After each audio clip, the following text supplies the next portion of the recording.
अगर आप news follow करते हैं तो यकीनन आपने पाकिस्तान में निपा वायरस के मुमकिन फैलाव से मुतालिक खबर सुनी होगी। इंडिया की स्टेट केरला में रिसेंटली इस खतरनाक वायरस के फैलाव से तकरीबन 5 अफराद मौत के मुंह में जा चुके हैं। पाकिस्तान में इस खतरनाक वबा के मुमकिन फैलाव के पेश नजर हेल्थ डिपार्टमेंट ऑफ पंजाब ने हाई अलर्ट जारी कर दी है, क्योंकि कहा जा रहा है कि लाहौर में निपा वायरस के केसेस रिपोर्ट हुए हैं। ये एक जानलेवा वायरस है और इस वायरस की सबसे खतरनाक बात यह है कि इसका मोर्टेलिटी रेट 75% है, यानी इस वायरस का शिकार 100 में से 75 अफराद मौत के मुंह में चले जाते हैं। कोरोना की तरह निपा कोई नया वायरस नहीं, बल्कि ये 24 साल पहले 1999 में मलाइशियन पिग फार्मर्स में रिपोर्ट हुआ था। लेकिन इसके बावजूद अभी तक इससे बचाव के लिए वैक्सीन और इसके इलाज के लिए मेडिसिन अवेलेबल नहीं है, और इससे महफूज रहने का वाहिद तरीका है इसके बारे में सही और मुकम्मल आगाही, ताकि आप बर वक्त इकदाम करके खुद को इससे बचा सकें। इसलिए वीडियो को ध्यान से स्किप किए बगैर देखिए, because this is a special video on awareness about spread of deadly Nipah virus. तेजी से फैलने वाला निपा एक जूनोटिक वायरस है, यानी ये जानवरों से इंसानों में मुंतकिल होता है और ये एक शख्स से दूसरे शख्स में भी मुंतकिल हो सकता है। इसका नेचुरल होस्ट फ्रूट बैट्स हैं, specifically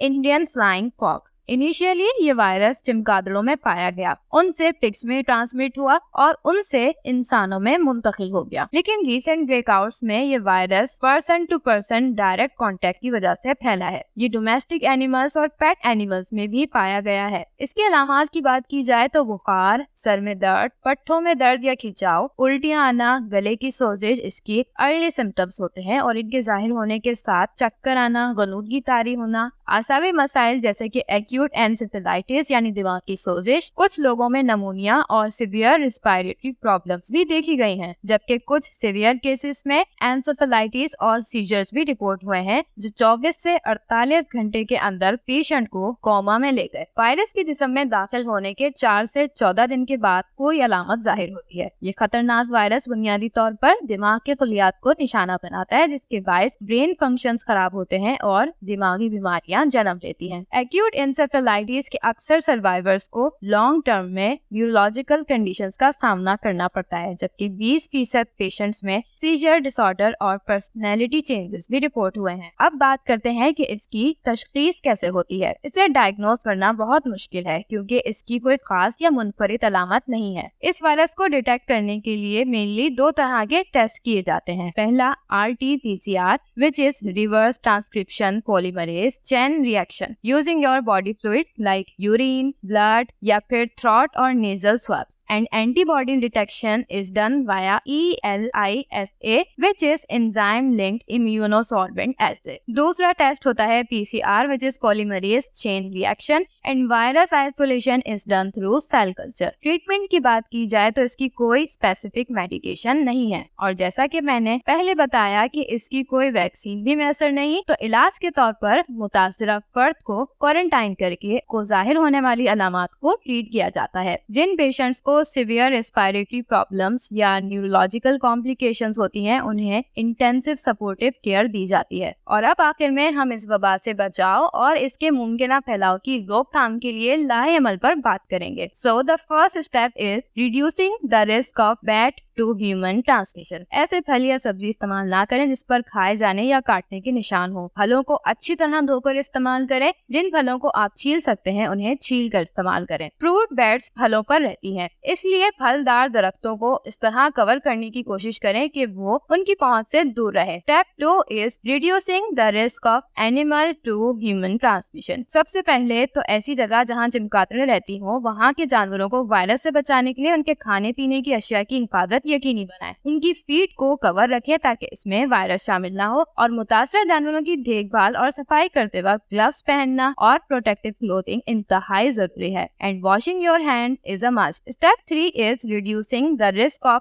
human to human transmission. मुतासरा अफराद से डायरेक्ट फिजिकल कांटेक्ट को बिल्कुल अवॉइड करें। जो लोग हेल्थ केयर प्रोवाइडर्स हैं या वो लोग जो मरीज की अयादत करने वाले हैं, उन्हें मुलाकात के बाद किसी अच्छे एंटी बैक्टीरियल सोप या हैंड वॉश से हाथ धोने चाहिए या फिर सैनिटाइजर का इस्तेमाल करना चाहिए। अगर आपके इलाके में केसेस रिपोर्ट हुए हैं तो लोगों से बाहर मिलते वक्त हाथ मिलाने से परहेज कीजिए। इस वीडियो को अपने फ्रेंड्स और फैमिली के लोगों तक शेयर कीजिए ताकि वो भी इससे आगाही हासिल करें और खुद کو اس خطرناک وائرس سے بچا سکیں۔ ہیلتھ ٹاپک سے ریلیٹڈ ڈاکٹر جمیلہ ریاض پر اسی طرح کی ویڈیوز بنائی جاتی ہیں۔ اگر آپ اس طرح کی ویڈیوز دیکھنا چاہتے ہیں تو ڈاکٹر جمیلہ ریاض کو سبسکرائب کیجیے۔